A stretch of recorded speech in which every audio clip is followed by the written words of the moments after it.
What's up, everybody? Welcome back to It's Not a Midlife Crisis. I'm Mid-Crisis Mama, and this is another episode of Wednesday Wellness. I've got some running around to do on my lunch break today, so I'm going to take you with me in the car while we chat it up. All right, so today I'm going to touch on a little bit of mental health and weight loss update because they both really go hand in hand. I was looking back at where I was a few months ago and where I am currently, and I have been hovering like 5 pounds up and down, bouncing around from hitting this big milestone of getting under 300 pounds since November. While I don't want to focus on the number, this is a big milestone, so it's been a little bit frustrating to see that it just hasn't moved. However, I understand why. So in November, my son's dad decided that he wasn't going to come back around again, and prior to that, we had an arrangement where he would take my son to and from school because I'm the only one that's working and, you know, he's got to contribute somehow. So anyway, when he decided he wasn't going to come back around again, it really just threw everything kind of for a loop because I had to change my schedules and, you know, work things out with my oldest. And it's never been my intention to have my older son fill any kind of father role or in any way have to be responsible for his little brother, because that's his brother, not his son. That's not his job, and I'm not that type of mom. So anyway, he did step up to help fill in the gaps for a bit, but that alone put a lot of stress on me. And I didn't notice it as it was happening, but looking back now, I stopped being as active as I was. I already only got to go back to the gym a few times before my schedule changed with that, and I couldn't go to the gym, but I was staying active at home at least. But come November, my activity started to slow down. I had stopped logging my food, I stopped tracking my calories, and I didn't go back to eating bad, which is a testament to my growth really and healing, because you know, the old me would have started binging. I would have gone back to all my old habits. I would have started eating a bunch of junk and basically eating away my feelings. And so for a while there, I was questioning, am I really healed? Because why is stuff affecting me so much? Whereas in the past, I felt almost like I could deal with it better in the past versus now. And I noticed that the difference was in the past, I would eat my feelings. I would hibernate. I would isolate myself, and I would binge. And that was how I dealt with things, and I didn't let it affect me. Whereas now I don't do that. And so I'm having to feel a lot more, which is actually a very good thing. It hurts, it's uncomfortable, but it's good that I'm learning to feel and not to try to band-aid what I'm going through. So it still is an issue that I let it get to me more than it should. But one thing that I'm recognizing is my ability to bounce back faster than I would have old me. Old me, I would have let it affect me for 3 years versus 3 months. So anyway, we're getting back on track. I did a bunch of meal prepping again for this week, which I had been making my similar meals to what I had been doing before, but I hadn't actually gone through to prep things in a while. I had pretty much a set meal plan that I had found for myself that was working and it was producing results. And when I strayed from that, that's when everything just came to a halt. So I'm going back to the meal plan that I know was working before and getting back to being more active. I bought a rowing machine and I'm so freaking excited. It came last week and I have been using it and I absolutely love it. And in my small apartment, it's just really hard to have equipment of any kind. Plus we're on the second floor. So, you know, like I can't have a treadmill because a treadmill makes too much noise for my downstairs neighbor. I would love to have a treadmill. But the rowing machine is really quiet. So, it's been working out beautifully. I love it. And I have bought the baby some stuff to kind of help with his activity level. Well, not like he needs help with his activity level. Let me rephrase that. To help me get more involved with his activity. I got him some skates, so I'm going to teach him how to skate. I'm not a good skater, but it's going to cause me to, you know, get out there and be active with him. which he really wants and we need to do. And I need to get back into the groove of doing that, you know, before the weather gets too hot, because it's currently almost April, and next week I think is supposed to already be in the 90s. So I'm really not looking forward to that. But anyway, here we are. We're gonna walk in the store right now and then I'll be back. Okay, back. Let's see if I can get out of this parking lot. Getting in reverse helps. Oh, please don't walk in front of me. Oh, you're gonna walk in front of me, aren't you? Yeah, okay. So, the goal in this journey for all of us, because things are going to happen, is just to focus on getting faster at bouncing back. Being resilient, people. That's what it's about, being resilient. The storms are gonna come, but it's just about how we deal with them. And being able to recognize those unhealthy patterns, you know, and get better at recognizing them so you can stop them. And the more you do that, the more you realize that the healthy way of handling things actually makes you feel better.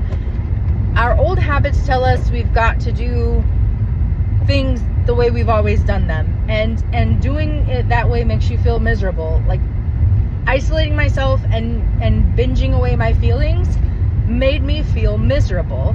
And now being active, getting sunlight, going for a walk, dancing makes a world of difference. Eating well makes me feel better. I'm energized versus eating something that makes me crash. But if my mentality is I want to isolate, I want to sleep away my problems, I want to hide away from society, well then of course that makes sense, and it worked. It accomplished what I wanted it to. You know, it caused me to feel even worse, which made me isolate even more and sink into a deeper depression. And I'm at a place now where I don't want to be depressed. I don't want to be tired. I don't want to be indoors. I don't want to hide away from life. I want to go out and do things and experience things that being unhealthy prevented me from doing in the past. And I don't want that to hinder me anymore. I want to live an active lifestyle. And it's a work in progress. It's going to take me time to, you know, to build up my stamina and my endurance and my strength to do things that are in my head that I really want to be able to do down the road. But I'm getting there. And it starts with, again, the mind and your behaviors and recognizing those patterns and deciding who it is that you want to be. And one of the things that I was thinking about, that ties to this hovering right above this 300 and not being able to break that, is the fact that I haven't been under 300 in my adult life. I was like a smidge, a couple pounds under 300 after I had my son 22 years ago. But immediately after that, I've been mid 300s to over 400 pounds my entire adult life. And so in the back of my mind, I think without really realizing it, I was holding on to this girl who I've been my whole life, my whole adult life. I haven't known me under 300 pounds. I haven't known me healthy mentally and physically. I haven't known that life. For a lot of people, it's easier because they've been thinner, they've been fit, and then they gained weight, you know, things happen, and then so they're getting back to a place that they've been before, a place that they're familiar with. And for me, being unhealthy, being overweight, being depressed, being, you know, having all these challenges, this is who I've always been. A part of me mentally is holding on to this 300 pounds because I don't know any different. And it's like, it's this step of finally breaking free of this person and becoming this new person who I've never been. And it's scary, and I don't normally, you know, feel like it is, but having to really dig deep into what my issues are, I really do think that it's this fear of unknown, because I feel like once I cross that number, it's so significant that I know for me that there really is no turning back. Like, I know already that there's no turning back. There was no turning back for me when I started this last year, and I know that at this point, but it's just, there's such significance behind this number. It is very emotional because, you know, it takes so much to learn to love who you are, and it is 1,000 times harder to learn to love someone you've never been. And it's so easy to not miss what you've never had. I've never had health. I've never been fit. I've never enjoyed, you know, myself. I've never loved myself. I've never been on that side of things. And while, you know, $299 is still a ways to go from the ultimate goal, it is still a very significant goal. And from over 400 pounds, it is still a lot, and it is still quite an accomplishment. And if you find yourself stuck, it's very possible that it has a deeper meaning, and you've got to learn to dig. And I know for me, I spent my whole life just covering things up and not digging deep to the root of problems, and band-aiding everything and drowning myself in food, essentially, and never being able to get to the root of the problem. You know, growing up with my dad, who obviously never wanted to address issues, and then my ex, who never wanted to address issues, you just learn to accept it and believe that it's never going to change, and it just is the way that it is. And we don't have to lay down and die. We don't have to accept our situation. We can fight. We can do better. We can love ourselves into something better, love ourselves into the things that we deserve out of life. But it starts up here. It starts with believing that you deserve it, and believing that you are a fighter. You are a survivor. You have come this far and been through this much. And for someone to try to come and knock you off of your place that you've taken up until this point, I can't let anyone knock me off of that place anymore.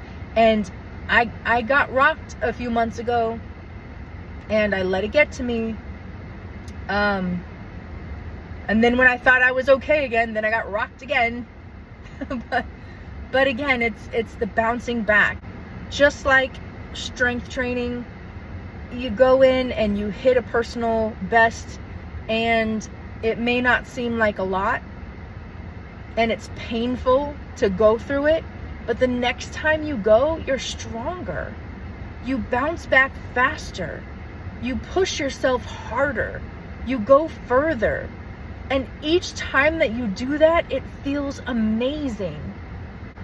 To be able to prove to yourself that you can do things that you've spent your life telling yourself and believing that you couldn't do, or that you weren't worthy of. Most of us think that we just don't believe, or we don't believe ourselves. And the reality is, we do believe ourselves. We just believe the wrong narrative. Because most of us have been telling ourselves that we can't for years and believing it. So believing is not a problem. We can 100% believe ourselves. The problem is what we're telling ourselves. Change what you're telling yourself, because you are fully capable of believing whatever you tell yourself, and it's up to you to decide what it is that you're going to say. Changing what you're saying will change what you believe, and will change what you do. And then one day you're going to realize you wake up and life looks completely different than it used to, because the time is going to pass anyway. The days are going to go, the weeks are going to go, the years are going to go. Time is not going to stop. It's not going to wait for us. Wherever you are, pick it up, keep on pushing, and just don't stop. And one day you're going to realize that you have exactly the thing that you had been praying for, the thing that you never thought you'd get, the person you never thought you'd become, the things you never thought you'd accomplish. You're going to be there if you just don't stop. So, learning to feel and acknowledge these things that we go through is so important. And it's painful, yes, but feeling is better than not feeling it. Because to not feel it means that you're pushing it down, suppressing it, hiding it, and it's going to eat you alive and destroy you. Acknowledging it, feeling it, and working through it is the only way to overcome it. You are strong. You are capable. You are worthy of having all the things, healing from all the past hurts, and having every good thing that you want in life. So with that, I'm going to let you go. I hope you all have a fabulous week, and we'll talk to you next time.